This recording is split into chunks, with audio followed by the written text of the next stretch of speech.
Aujourd'hui, je vais vous parler d'une ressource vitale pour l'homme, l'eau, car elle est nécessaire au fonctionnement biologique de l'homme.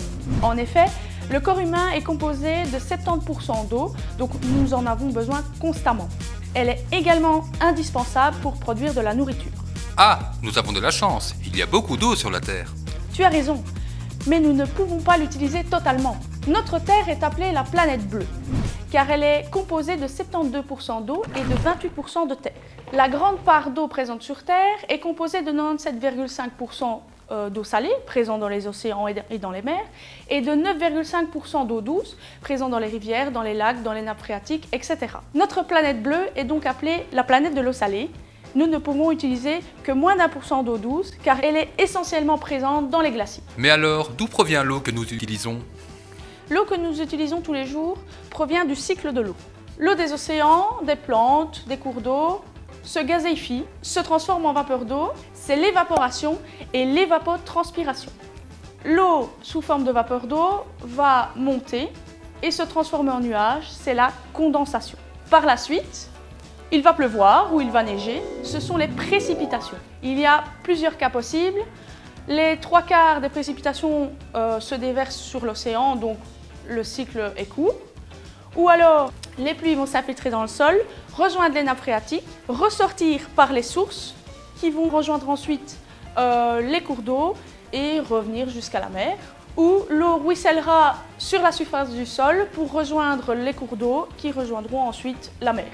Cette eau utilisée va être donc captée dans des cours d'eau, dans des nappes phréatiques, filtrée et ensuite stockée dans une citerne ou un château d'eau. Elle sera distribuée dans les habitations via un réseau de distribution grâce aux pompes. Cette eau, une fois qu'elle sera utilisée, elle va retourner dans une usine de dépollution et retourner ensuite à la nature. C'est le cycle domestique de l'eau. L'eau est-elle abondante partout dans le monde? Non, malheureusement, l'eau est inégalement répartie dans le monde. Et cela est dû pour plusieurs raisons. La première, à cause du climat. En effet, si vous regardez cette carte, les précipitations ne sont pas les mêmes partout dans le monde. Plus on va arriver vers le bleu foncé, plus on aura de précipitations. Et si vous remarquez, à certains endroits comme dans les pays subsahariens, on n'a pratiquement pas d'eau. La deuxième raison est que à certains endroits, nous n'avons pas beaucoup d'eau de surface. Cette carte représente les cours d'eau du monde entier et on voit qu'à certains endroits, on n'en a pas ou peu.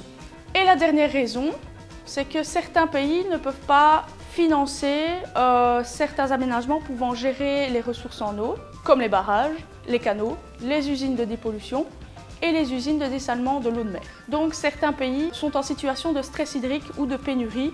Donc ça veut dire que les ressources naturelles sont largement plus faibles que les besoins en eau. Vous pouvez voir sur cette carte en orange et en jaune, ce sont vraiment des situations de stress hydrique ou de pénurie. Ce qui est en bleu, ce sont des situations comme la France ou la Belgique rencontrent aujourd'hui. Elles ont assez facilement accès à l'eau. Il y a 9 géants de l'eau qui se partagent 60% de l'eau douce sur Terre: le Brésil, le Pérou, la Colombie, les États-Unis, le Canada, l'Inde, la Chine et l'Indonésie. Merci Julie. Avec plaisir.